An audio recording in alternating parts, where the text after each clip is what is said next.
गुरुर्ब्रह्मा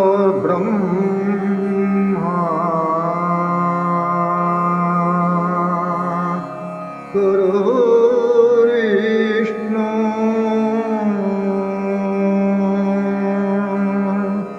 गुरुर्देवो महेश्वरः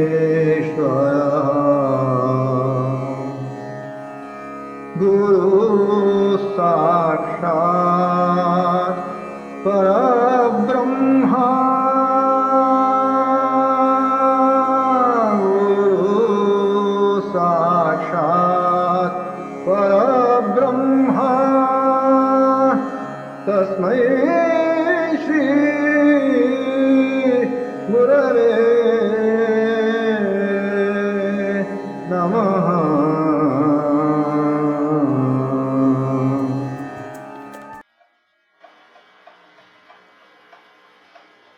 Yesterday, I gave you an introductory acquaintance with philosophy.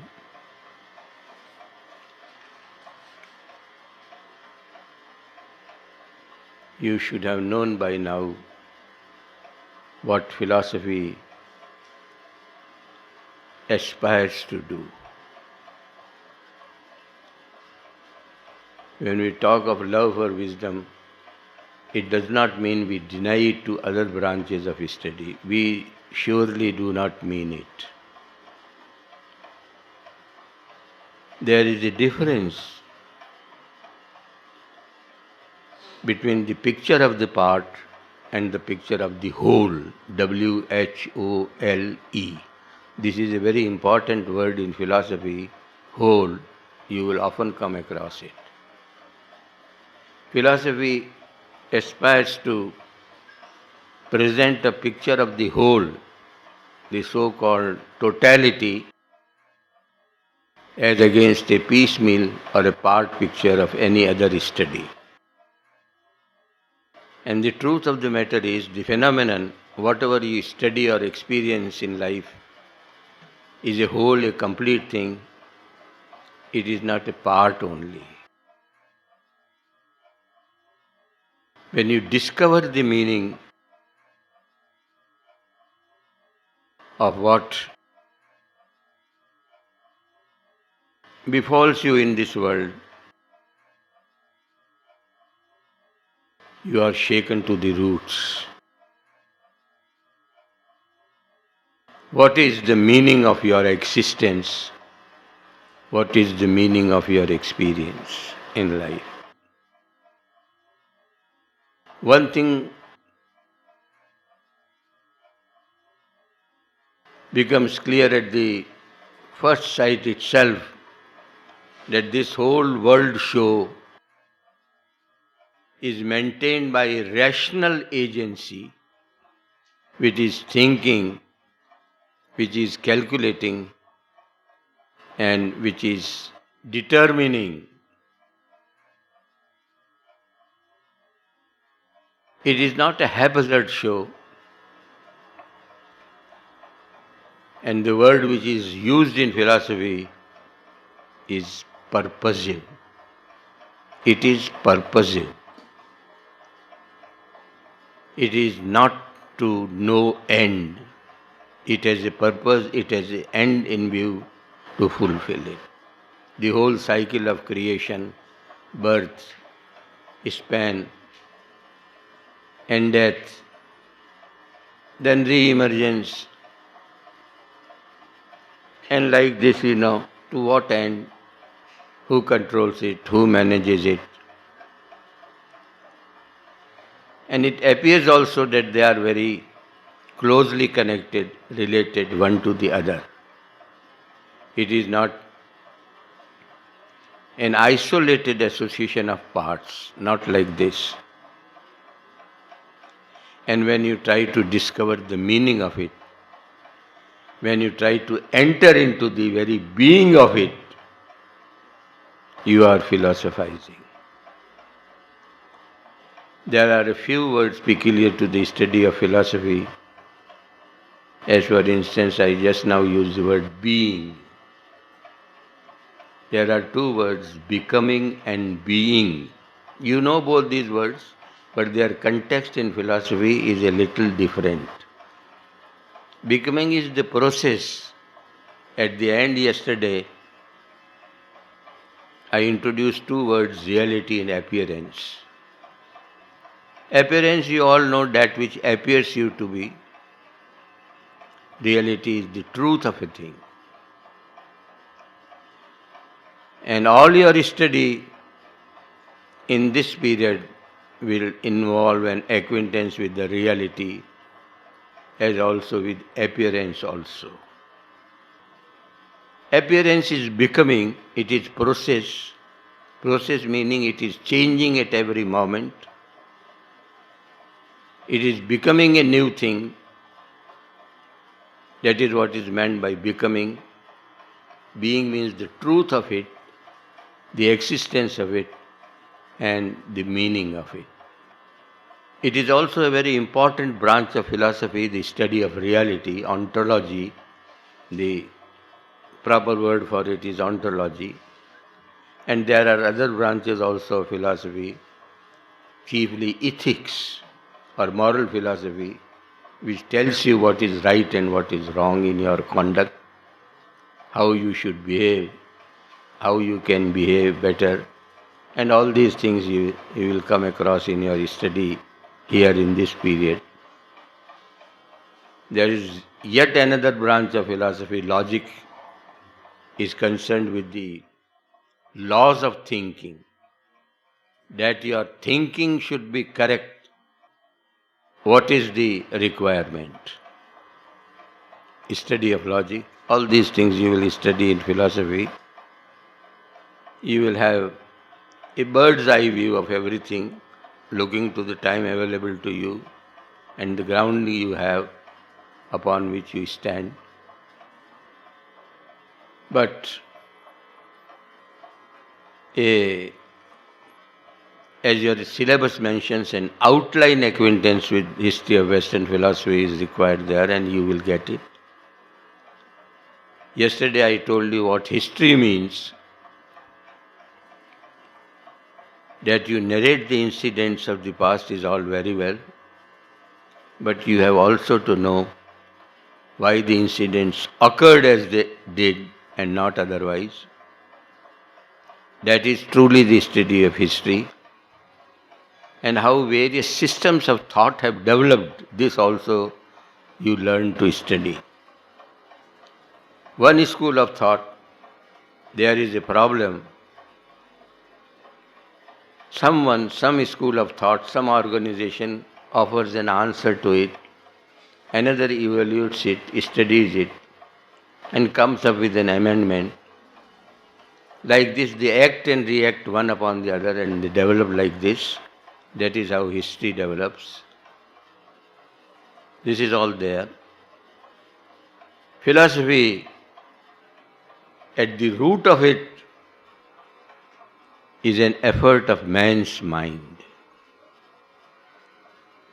Your syllabus specifically mentions Western philosophy. It simply means how man in the West has thought on the basic problems of life and experience. That is there. It is man who has thought on these problems, though in the East or West that does not very much matter.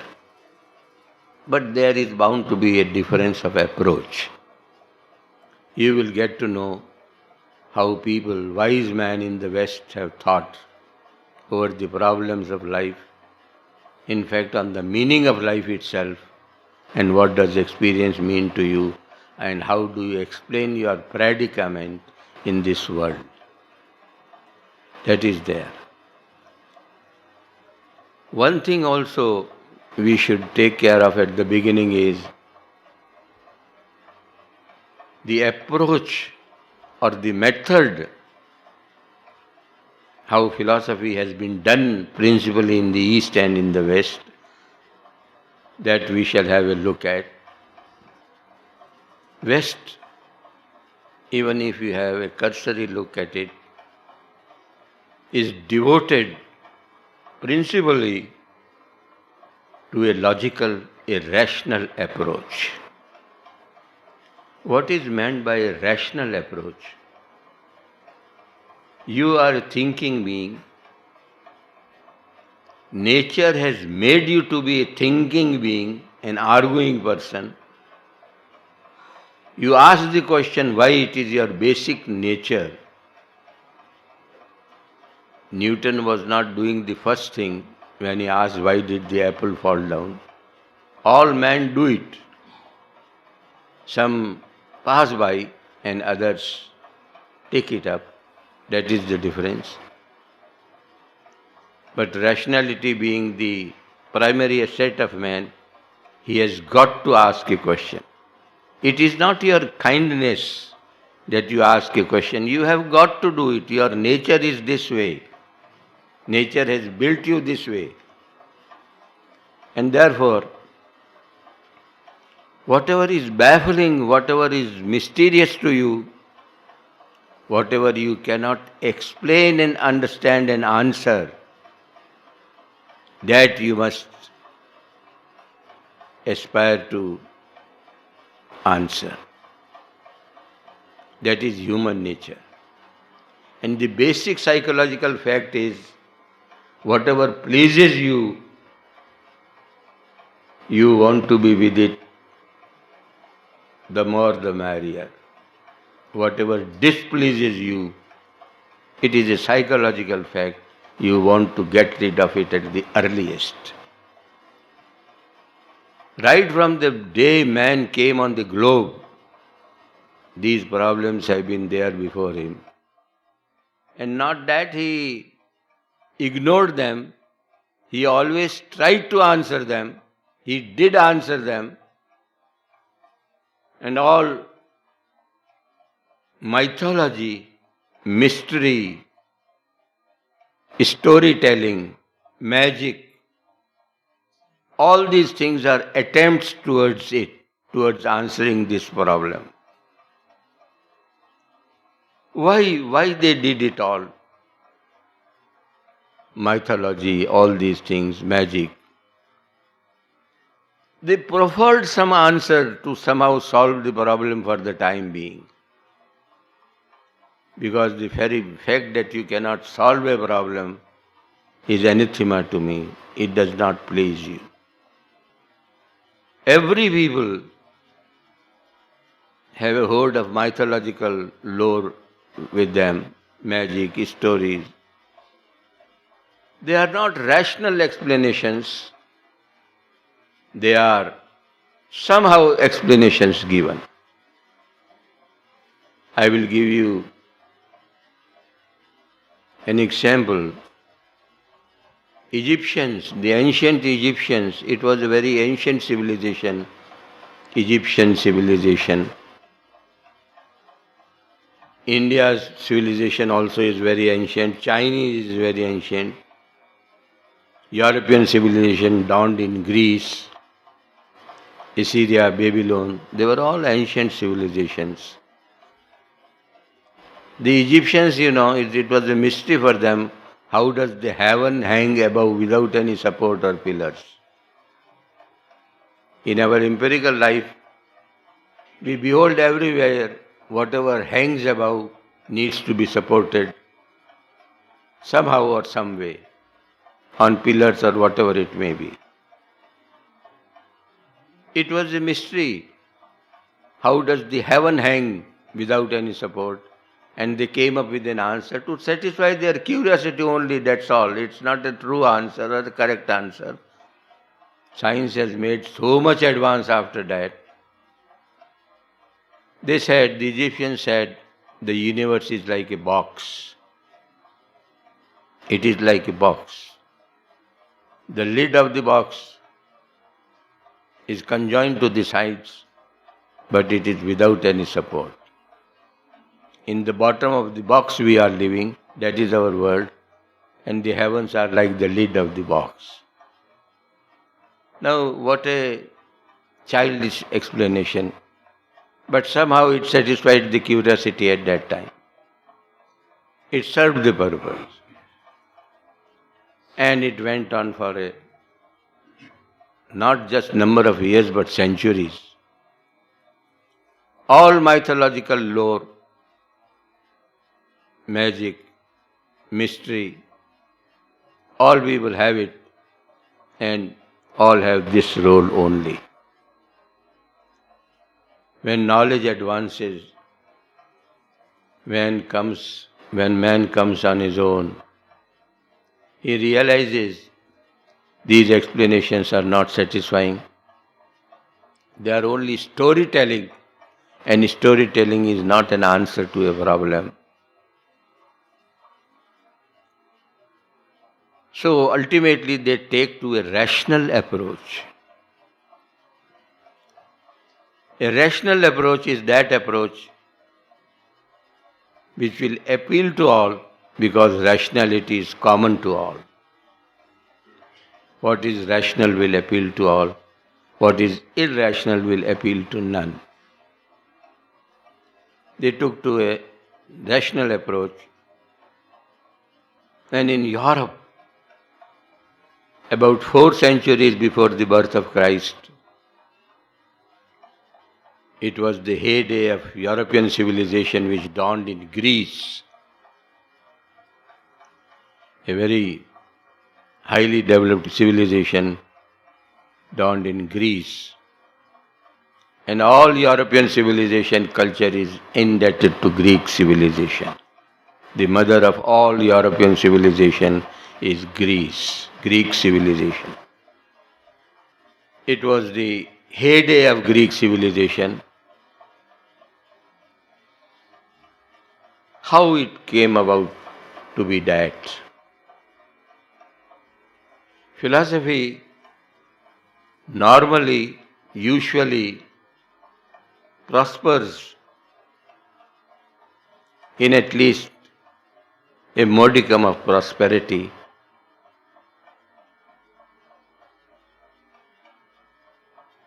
an element of well-being, usually. Philosophies have cropped up in such situations of satisfaction only. That doesn't mean philosophies have not sprung up in wartime. They have sprung up in wartime also, but rarely. There was a Roman emperor, Marcus Aurelius. He fought battles during the day, and at night, in the light of an earthen lamp in his camp, he wrote down his meditations.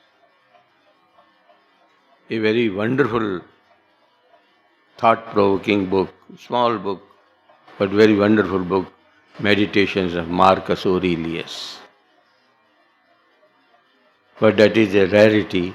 Usually philosophy flowers in periods of ordinary prosperity at least. It was a trading, prosperous country. Athens especially had a navy, a merchant navy in those days, and they traded with parts of Asia Minor overseas,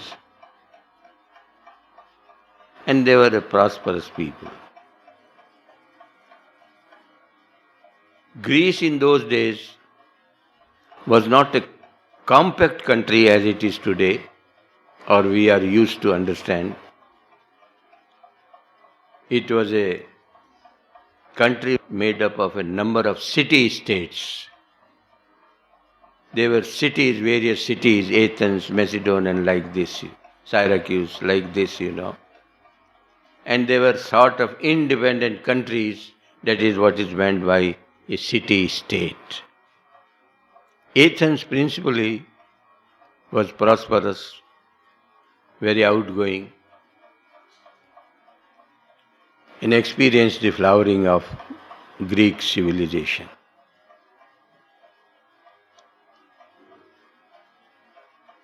About 4 centuries before the birth of Christ, there sprang up a band of philosophers in Greece,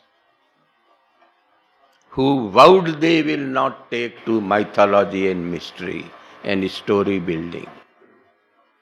They will search out a rational explanation for their life and their experience. They vowed they would not take to it. They wanted a rational explanation. And the first problem which attracted their attention was the problem of substance. Substance. Substance is a very ordinary word from the language. Anything ordinarily means substance. That was their problem, the problem of substance. How did it crop up? Man normally learns to look out principally and at the beginning. It is very late in the day that he learns to look within himself. Very late in the day. He normally looks out only. And this phenomenon of change, things appear, they are born, stay for a while and then disappear and then come again. It really baffled and bewildered them.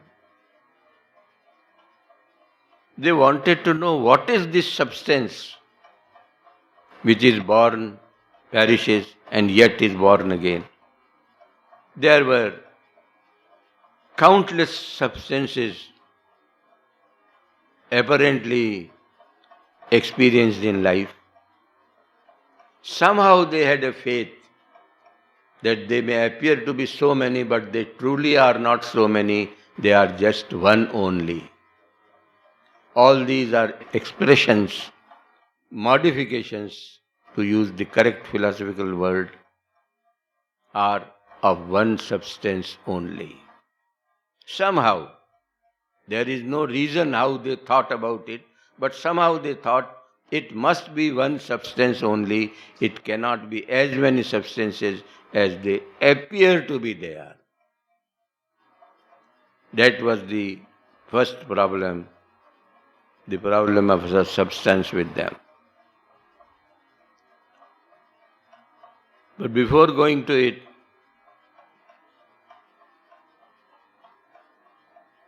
they had other experiences also. Yesterday I hinted at it. It was a conscious enterprise, this universe. What we call inert or unconscious, non-living, there is nothing like non-living in this creation. Everything is living. I quoted from Einstein yesterday. There is a tremendous mystery throbbing at the heart of the universe, which I am not able to unravel. Throbbing, life pulsates, life throbs. Non-life does not do it. It is all a conscious enterprise. It is all a living entity. All was living, nothing was inert. And not peculiar to those times only. Very recently, Western philosophy subscribes to the view metaphysics or ontology is the same study of reality. Subscribes to the view that you can enter into conversation, enter into relationship. It means with any object you consider to be inert or non-living. As you cultivate friendship with your friend, you can as well cultivate friendship with any object which you ordinarily think to be non-living or inanimate. And this our life. And this our life, meaning when you are to yourself only. And this our life, exempt from public haunts, finds tongues in trees, books in the running brooks, sermons in stones, and good in everything. This is what Shakespeare says. Is there some English literature student here in this class? No. Neither philosophy nor English literature. Then what have you read? You have read English literature or philosophy? Both. Wonderful. Up to what level? PG. You are MA in English literature. From where? Madras. Have you heard of Shakespeare? I have read Shakespeare, you can say this thing. This is from Shakespeare's drama As You Like It. And this our life, exempt from public haunts, when you are not in a crowded place, when you are left entire to yourself, when you are free to listen to your own voice within. Finds tongues in trees. They converse with you, they talk with you. Books in the running brooks, in the running streams, they teach you wisdom. Sermons in its zones, and good in everything. There is no evil in the world. You will read in details a few days later on. There is nothing amiss or nothing non-good in the creation. He uses this sentence by lowering the threshold of intercommunicability. By lower, these are not difficult words, you try to understand. By lowering the threshold of intercommunicability, you can converse with any object in the world. What is meant by threshold? Threshold means this is the door. We enter into the room through the door. The level of the door is equal to the level in the room within. If you raise the level, say, to the ceiling, you cannot cross and come into the room, isn't it? Similarly, your level, our level of consciousness, of awareness is very high. Their level of awareness is very low. If we lower our level, we can communicate with them, we can enter into a relationship with them. This is what the poets, painters, masters, philosophers, they realize it. They say if you lower your threshold of intercommunicability means we are able to communicate one with the other. That is intercommunicability. I am able to converse with you because our level threshold is equal. If my threshold or your threshold is very high or very low, we cannot be easy and comfortable. So by lowering the threshold of intercommunicability, we can enter into relationship, we can enter into conversation, enter into friendship with anything we consider to be inert or non-living in life. Nothing is non-living, everything is pulsating, throbbing with life. That is what our ancestors during the Rig Vedic age realized and expressed in their paeans, in their songs of praise to the deities, to the minor gods. There are reasons for that. As a man is pleased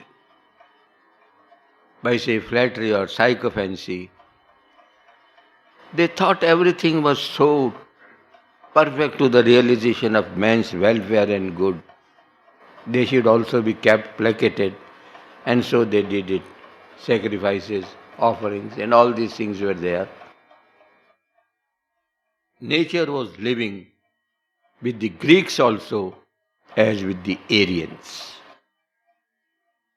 This is what they realized and started with this belief. They also had an abiding faith in their ability to be able to solve the problem.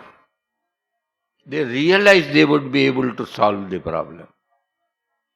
They would be able to answer this riddle, this mystery of the world. They sat doing it. And they said they would not take to story building at all, because story building is only lulling the mind to sleep. That's all. It is not meeting the problem. A rational explanation they should come up with. And the first problem that attracted to their attention was the problem of substance. What is this substance? So many objects are visible to us, we experience in the world, all varied, multifarious, one different from the other. But somehow they felt they were not different. They were different in appearance only. In reality, they were one only. And they made efforts to search out this one substance. That was their problem of substance. The first problem that they grappled with was the problem of substance. And the first philosopher we come across in the history of Greek philosophy is one Thales. Thales. I will speak 2-3 times, don't bother. Thales. Thales. Thales, you need not repeat it, speak it. Thales, this name you should remember. He is the first philosopher, Thales. Thales. Thales. Some pronounce it as Thales also, but I pronounce it as Thales. Greek words are pronounced this way. Socrates, Thales, and like this. His school is known as the Ionic school. All this account you have to hear, keep in mind, so that your study may be related. It may not be made up of parts. This philosopher Thales is known as belonging to the Ionic school. Iona, for every word you need not know the spelling. It is not relevant to you. Ionic, I-O-N-I-C. You listen, otherwise you don't have to remember. Ionic school meaning they belong to a town named Iona Seaport, and so they are called the Ionic schools. 3 philosophers, Thales, Anaximander, and Anaximenes. They are the first 3 philosophers who grappled with the problem of substance. Thales was that way a very brilliant man.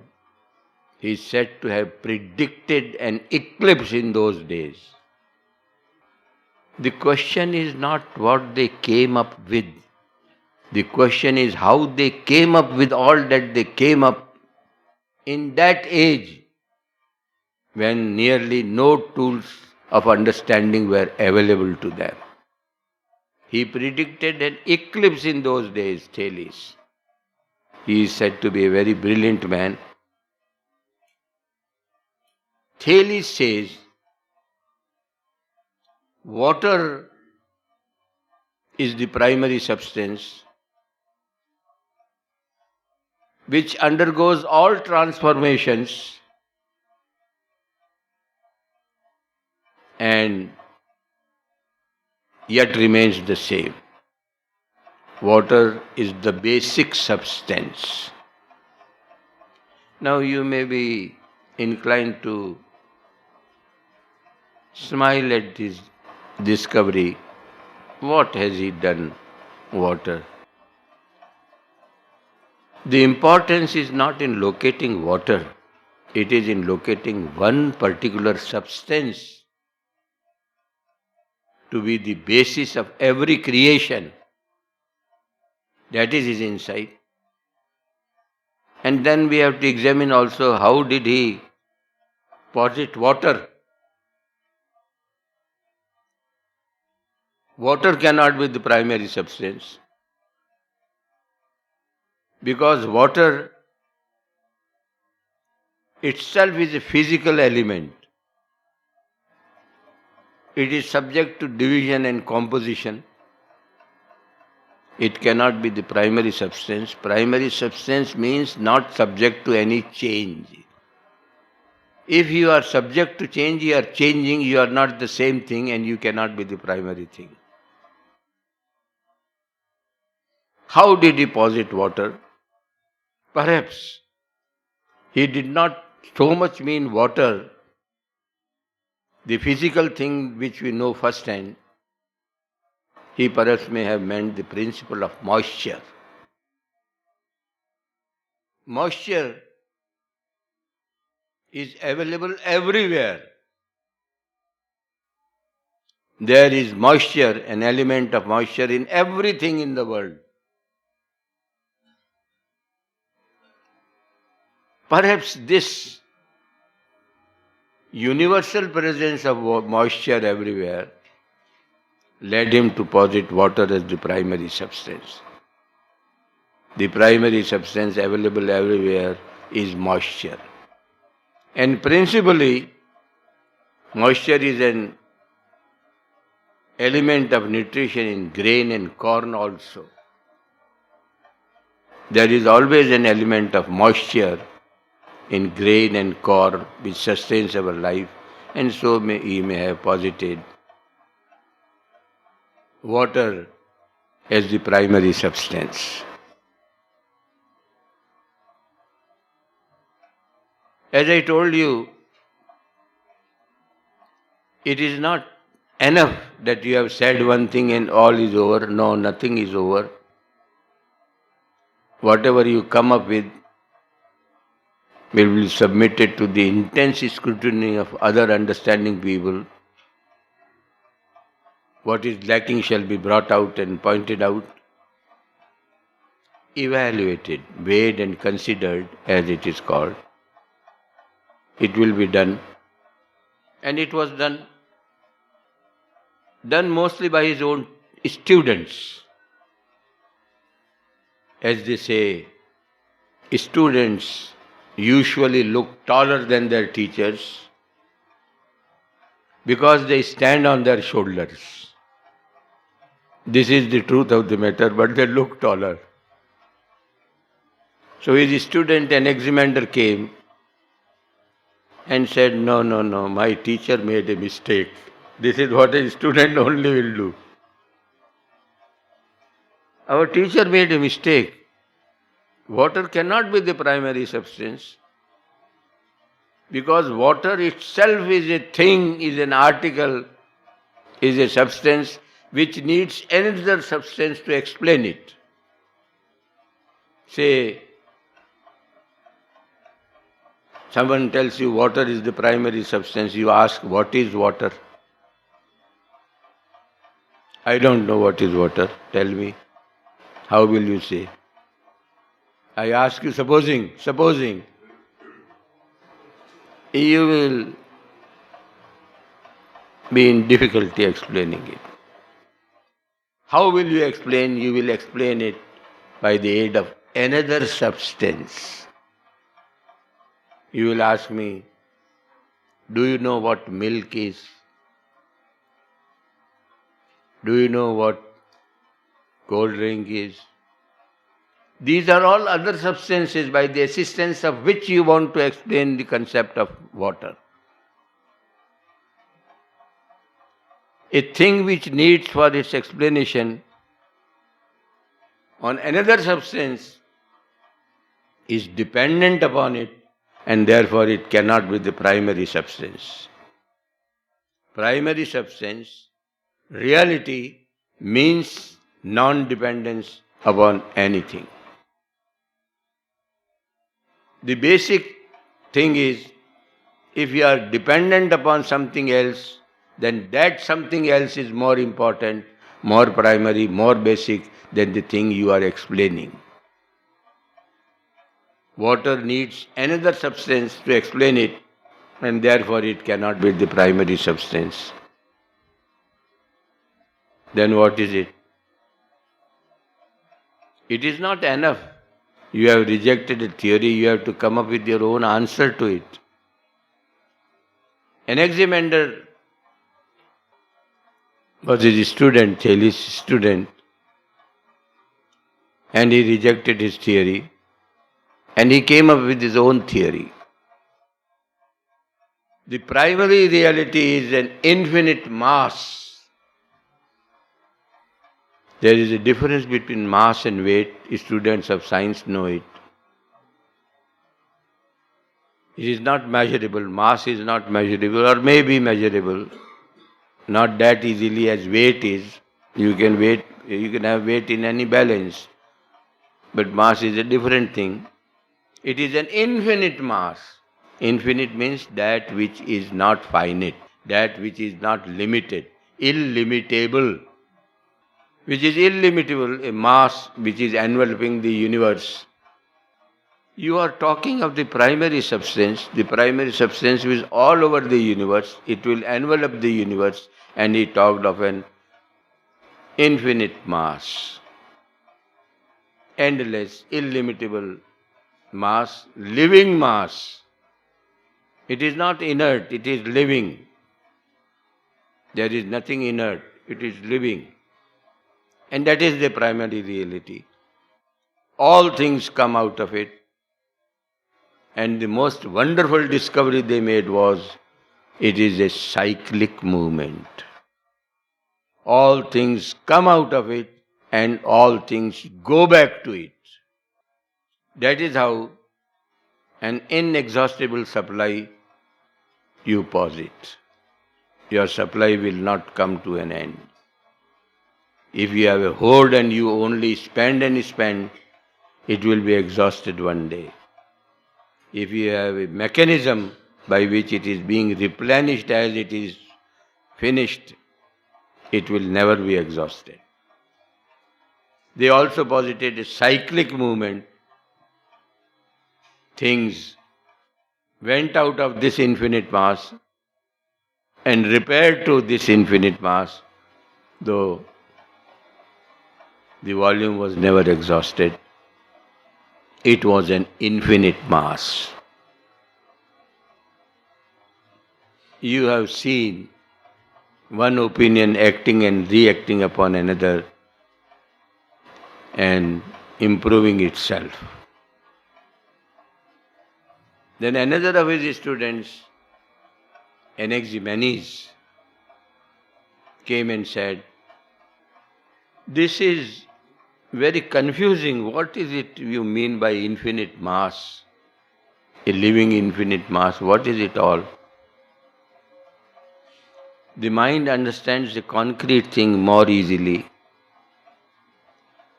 And he said, it is not an ununderstandable infinite mass. It is air only. You will see air envelops us on all sides. It is the same thing as infinite mass. Air is also living with Anaximenes. He also talked of a living illimitable mass. But he made it clear and said, it is air. Air is also the principle of breathing. It is sustenance of life. And he said it is air. You have seen from Thales to Anaximander and to Anaximenes, they have had small advances, but advances they have had. The most important thing which you have to notice in their discoveries is